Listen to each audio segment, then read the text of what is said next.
তুমি বন্ধু কালা পাখি, আমি যেন কি বসন্তকালে তোমায় বলতে পারিনি।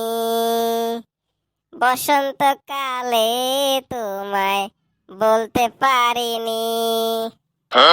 বাহ, তুই এত সুন্দর গান গাই পারস। তোর সঙ্গে যদি আমাদের দেশের গায়কগুলা পাঙ্গা নেয় তাহলে তো তোর সঙ্গে পাত্তাই পাইব না। হ, কথাটা তো খারাপ কয় নাই। আমার সঙ্গে যদি দুই একটা থাকতো তাহলে আমি তোরে দিতাম।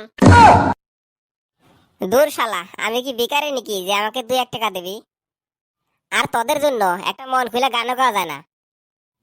তুমি গান গাইলে তো সব দুঃখের গানই গাও, ওই জন্যই তো তোমারে কই। কি hore ওই সবাই চুপ কর, স্যার আসছে।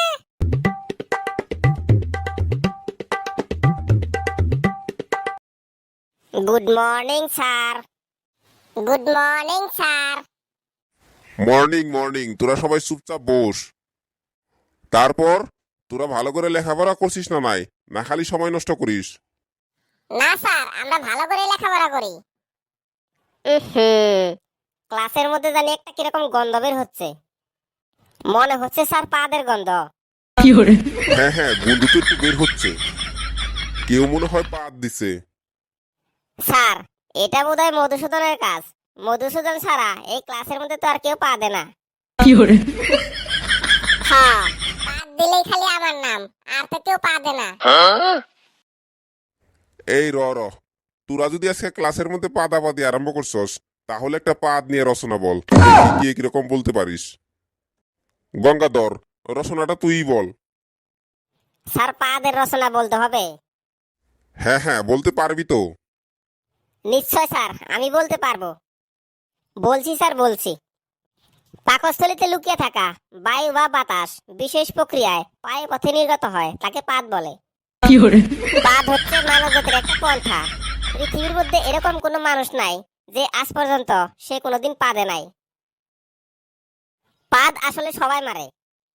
আমাদের দেশের প্রধানমন্ত্রী থেকে আরম্ভ করে শাহরুখ খান, সলমান খান, আমির খান, কি hore এমনকি দেশের বিখ্যাত গায়করাও যেমন কুমার শানু, উদিত নারায়ণ, সোনু নিগম, জুবিন নটিয়াল, প্রিয়াঙ্কা চোপড়া সবাই পাদে। বিশেষজ্ঞদের মতে পাদ হচ্ছে 4 প্রকার: ঠাসপাত, ফুসপাত, কুয়াপাত আর হচ্ছে জুলপাত। কি hore 1 নম্বরের ঠাসপাত হচ্ছে মানুষের আবেগ নিয়ে খেলা করে, ওটা হচ্ছে ঠাসপাত। এরকম পাদ হচ্ছে অনেক রকম শব্দ নিয়ে নিজেদের আগমন ঘটায়। এই পাদের শব্দ দোষের অভিযোগ পাওয়া গেলেও এই পাদে মানুষকে বিনোদন দেয়। এই পাদটা যখন মানুষের ঠাস করে দেয় তখন ও ওরে দোষ দেয়, ও ওরে দোষ দেয়, আর এটা নিয়ে অনেক হাসাহাসি হয়। কি hore আর 2 নম্বর হলো ফুসপাত। এই পাদ নিজেকে মুক্ত করার জন্য পায়ে পথে আইসে একেবাকে করে আর সময় বুঝা ফুস করে দেয়, এটা হচ্ছে ফুসপাত। আর এই পাদের কোনো অস্তিত্ব নাই, গন্ধশকে অস্তিত্ব বের করতে হয়। আর এই পাদের গন্ধ যখন সবার মধ্যে ছড়িয়ে যায় তখন ও ওকে দোষ দেয়, ও ওকে দোষ দেয়, আর এটা নিয়ে মাঝে মধ্যে তর্ক বিতর্ক হয়। কি hore 3 নম্বর হচ্ছে কুয়াপাদ। আর এই পাদের অপর নাম হচ্ছে চূড়াপাদ। অনেক সময় পায়খানা আটকে থাকার পরে যে পাদ দেয় ওটা হচ্ছে কুয়াপাদ। কি hore দিনের মধ্যে যদি এই পাদটা কেউ মারে আর যদি জানতে পারে এই মানুষটা পাদ মারছে, তাহলে সঙ্গে সঙ্গেই ওই মানুষটার নাকের বারিন্দা ফাইটে যেতে পারে। কি hore আর এই পাদটা যদি কড়ার মধ্যে নিয়ে ভাজা হয় তাহলে 2 কেজি হানি গু বের হবে। এক কথায় পায়খানার পরিবর্তে এই পাদ মারা হয়। কি hore এই পাদ মারলে অনেক সময় মুক্ত হয়ে থাকা যায়। আর 4 নম্বর হচ্ছে জুলপাদ। সাধারণত মানুষের যখন ডায়রিয়া বা পাতলা পায়খানা হয় তখন এই পাদ মারে, আর এই পাদকে জুলপাদ বলে। চলাফেরা অবস্থায় এই পাদ মারতে গেলে অনেক ঝুঁকি নিয়ে মারতে হয়। রিক্স নিয়ে লাহে করে পাদ মারলো মনে হয় পাদই মারবো, কিন্তু না, এই পাদের সঙ্গে অনেক সময় জুল বের হয়ে যায়। কি hore আর বের অনেক সময় চেরা বেরা হয়ে যায়। এই পাদের শব্দ হলো স্যার স্যার বের বের। এক কথায় বলতে গেলে পাদের গুরুত্ব মানব জীবনে অপরিসীম। এই পাদ যদি মানুষে দিতে না পারতো তাহলে মানুষের পেটে মিথেন গ্যাস জমা হয়ে মানুষ আকাশে উড়ে যেত।